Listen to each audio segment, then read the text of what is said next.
All right, guys, welcome to another episode of Hope for Samson. Today, we're talking about student loans.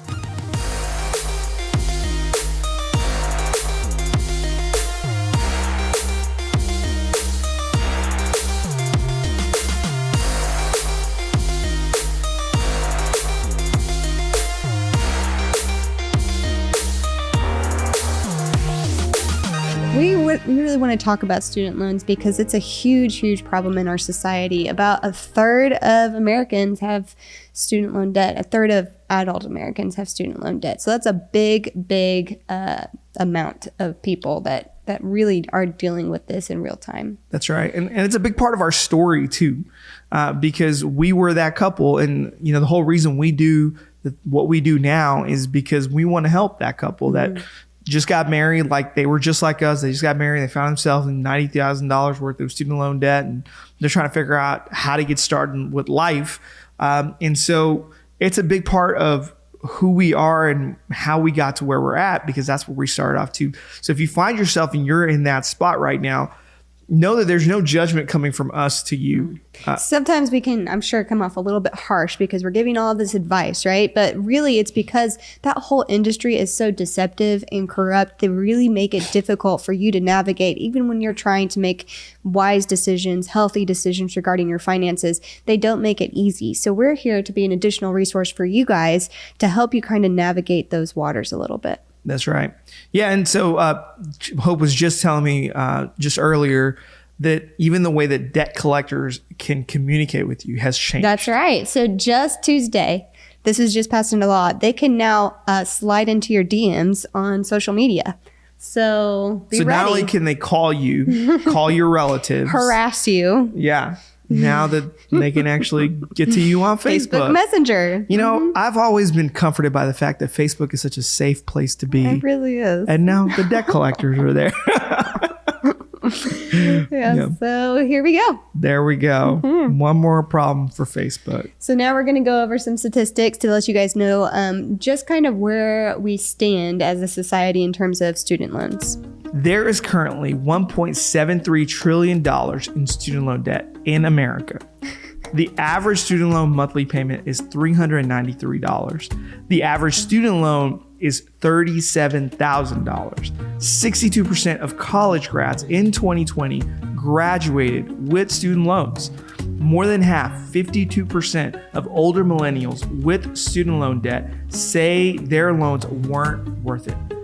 68% of older millennials are still paying down their debt a decade or so after. The number of people with student loans outstanding is now 44.7 million. About 1/3 of adults under the age of 30 have student loan debt.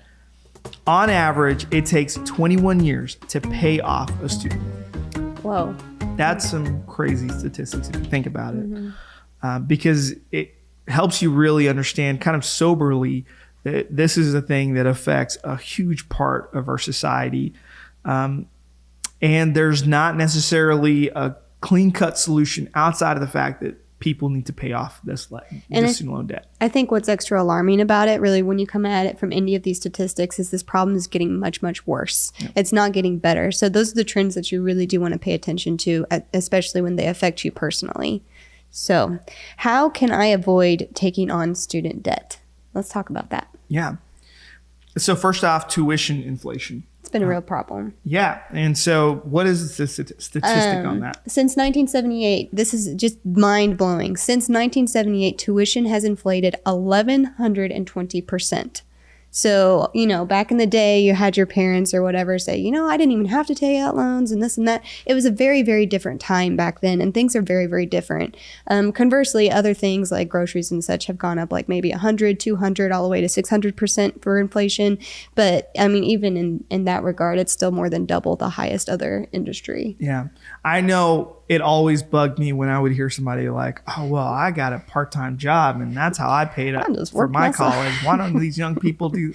That's not even possible. You have to have a full-time, well-paying job to pay for college nowadays. And how do you even get that without a college degree? And so the price of college, the price of a university degree has gone up tremendously. And so one way of avoiding student loan debt is just by not going to college. Right? There are a lot of jobs out there that are technical schools. I personally graduated student loan debt free. I didn't have any debt when I graduated because I went to get my associate's degree in nursing, which is still a degree. You know, you still have to pass the same licensure process as you would if you would get a bachelor's degree, and it really pays roughly the same amount. But I credit a lot of that to going to community college. But I mean, for some reason, students are less likely to take that route just because it's not as glamorous, you know? Yeah, absolutely. And I think we're also sold the idea from a previous 2 decades ago. And I remember hearing all the time that a 4-year degree is kind of your way out. Like that's how you do it. Everybody should get a 4-year degree. I remember hearing when I was in high school that by the time I graduate, that a 4-year college degree is the equivalent of a high school graduation, like being a high school graduate. And, you know, that doesn't help when you tell a young person that, because they think that that is the only next step. And so you have to take that step. Otherwise, you can be a failure in life. And frankly, I know a lot of people that do really well in life and they don't have a college degree, or they never completed a college degree.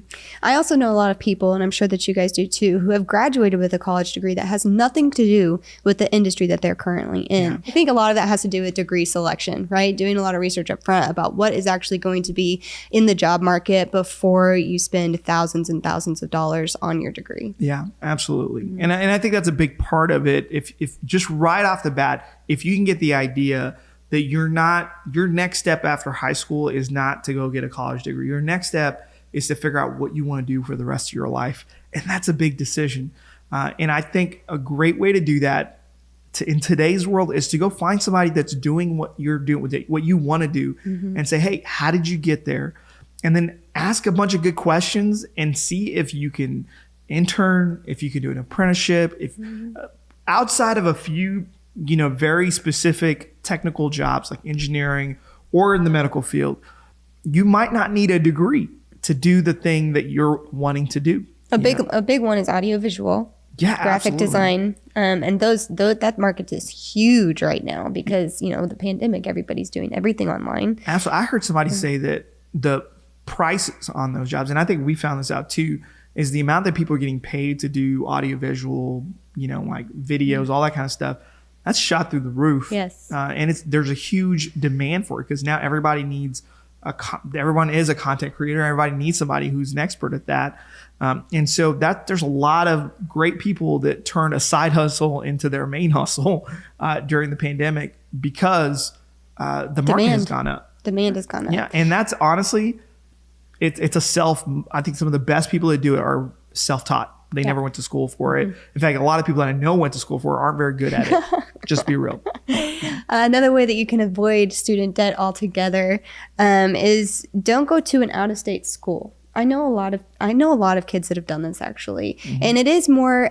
I think students are inclined to do it because it gives them a little bit more distance between their parents and their family. Honestly, I feel like that might be the main reason. And you can separate yourself from relationships right here in the state. Like you don't have to cross state lines to put boundaries in place or whatever. I think that's a really that's a red flag. Like if you just feel like, man, that's a school I really want to go to. More than not, if you really delve into your reasons for wanting to go to that particular school over state lines, they're really not good reasons. Yeah. And I think, sometimes people think of it as like loyalty to a certain school because it's like their family's alma mater or whatever. I mean, I don't know. I don't have any loyalty to any of the schools I went to. I love the schools that I went to. They every once in a while send me mail so I can give them more money, and I'm pretty much done paying them. Yeah. But what's funny is I did some mentorship through my church, and when my girls were coming of age and they were all fixing to graduate high school, we went around and we talked about colleges and prospective schools that they wanted to go to, and more often than not, this statement was made probably 4 times out of maybe the 10 or 12 girls that I was talking to. They really wanted to go to a certain school based on the football team. Come on. I mean, they really didn't have any other reason, but they've been growing up watching that football team and they had the sense of loyalty, and, they already had all of the shirts that reflected their loyalty, and that's mind blowing to me. Like, yeah, just thinking about, so I don't know when you're watching this video, but very recently where we're at right now, OU's head coach, Lincoln Riley, decided, big news, like under 24 hours, decided to leave OU and go to a completely different university, USC. And that's big news around here. It's big news nationally because OU's a big football program, and now USC is going to, I mean, they already are a big program, but they're going to be even bigger now that they have Lincoln Riley. But when I think about like those words like loyalty, when people think about it, in today's world, I don't think that's a big thing. I don't think schools are loyal to you. I don't think you need to treat yourself like as you need to be loyal to a particular school. Right. That's not a real thing in today's world. You don't need to keep yourself to that standard. You need to keep loyal to relationships in your life, but a school is not that relationship. That's funny that you mentioned that, because I was going to bring up the study that Clemson did. So in 2017, Clemson asked admitted students how influential the school's athletic success was, a year in which the Tigers won a national title. And 30% said it was moderately or extremely influential, and another 25% said it was slightly influential. Yeah. So it's a real phenomenon. Yeah, absolutely. Like, people really do pick their school based on the football team, which conversely, I want you to think about it. I didn't go to OU, but if you've ever gone down towards OU on a football weekend, like, that place is crazy. Try finding a parking spot in front of the library, like on a weekend, like when you're trying to get some hardcore studying done and that is going on, it actually makes things more difficult, in the long run. Yeah. And so maybe I'm just a nerd. I don't know. maybe because I went to community college, that just isn't crazy to me. But I'm like, that doesn't make things easier for you. No, it doesn't. And I think that's the point, is that we lose sight of what's really the important thing, because we grade our schools based on the wrong things. I think you should, if you're really looking into the kind of degrees that really do need a college education, like if you're looking at a medical degree or engineering or something like that, you should look at success rate. You should look at graduation rate. And I think that's a better teller of what your outcome is going to be when you go to that school. Right. I don't think it's always great when a university says they only graduate like 30% of the people in a certain degree or certain program. That doesn't necessarily mean that it means it's competitive. To me, it means that they maybe don't do a good job teaching. And when you're going into an industry as well that requires a licensure, that's a national certification is required, look into the pass rates of that particular licensure test based on your school, because all of the statistics are available. So when I went to nursing school, the two of the main state schools had about a 50% pass rate for the NCLEX, and most of the community college had about a 70 to 80% pass rate. And that's because the classroom size is about, a quarter the size of what you would have going to attend a major university. So when it comes down to stuff like that, doing that kind of research is really going to help you in the long run, because you might graduate with a degree and not a license. Like, if you go through 4 years of that, and then you're not guaranteed to have an RN next to your name if you don't pass that exam, that's something to consider before you hand over, $50,000 in student loans. Yeah, that you'll still be responsible for whether or not you have a license. Yes. And I would say this is the other thing I would consider, is that universities, I never really thought about this until a few years ago when I was researching why college costs so much. And one of the things that, a researcher had brought up is that the way that things are priced doesn't really make sense. It's not really a free market, fair market system, right? Like, if I'm an English major and I'm paying the same thing that a university, like an engineering student is paying. An engineering student, the college is paying for all the technical equipment to stay up to date, all that. For English, what are they paying to keep up to date with English? Like, they're buying your books. Library card. Yeah, your library. It just doesn't make sense. And so the cost for the school for an English degree is very minimal, other than what they pay their professors, comparatively to an engineering degree, because they have to stay up to date on all the stuff, right? All the equipment, all the technical stuff. And so there's a lot more cost. And so you're paying the same amount for far different products. And so I think that's also a factor in considering, hey, am I paying too much for something that really at the end of the day isn't worth it? And that's a real question to ask in today's world as a young person. because there's some stuff that you could probably better off just learning off of YouTube. All right, guys, we're going to go ahead and wrap this video up. We have so much content that we want to go over about student loans that we really need to split this video into two to keep you educated regarding all things student loans. So stay tuned. Thanks so much for watching that video with us, guys. We really appreciate you, and we want to be here for a resource for you. So please feel free to reach out with any questions that you might have. Also, be sure to like and subscribe and hit that little notification bell so you can stay up to date.